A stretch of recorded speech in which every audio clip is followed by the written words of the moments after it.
Monsieur Jean Lassalle, vous souhaitez vous exprimer, vous avez la parole. Pour 2 minutes, monsieur Lassalle. Oui, merci beaucoup, Monsieur le Président.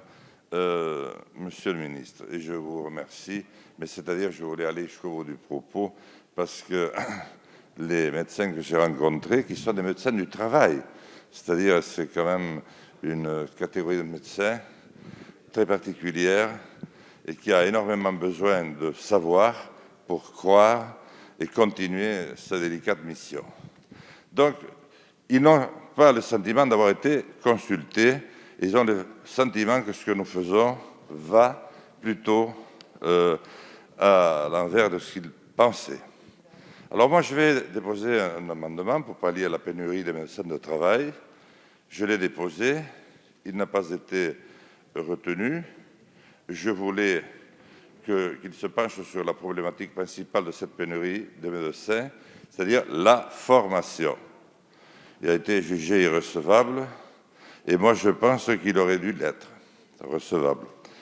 Alors, d'après mes amis, les médecins, on remplace actuellement les médecins par les infirmiers qui ont du travail par ailleurs, et vous le voyez tous les jours, on demande des infirmiers, des aides-soignantes, etc. Et on pourrait faire croire que le problème est réglé. Il ne l'est pas du tout. Et comme le signale le médecin eux-mêmes, il faut une expérience, une expertise, des responsables et des garanties pour le secret médical, ce que les infirmiers ne peuvent pas nous garantir. Où j'en suis? Bon, je continue un peu plus. Savez-vous comment devient-on médecin du travail? Vous ne le savez pas, moi non plus.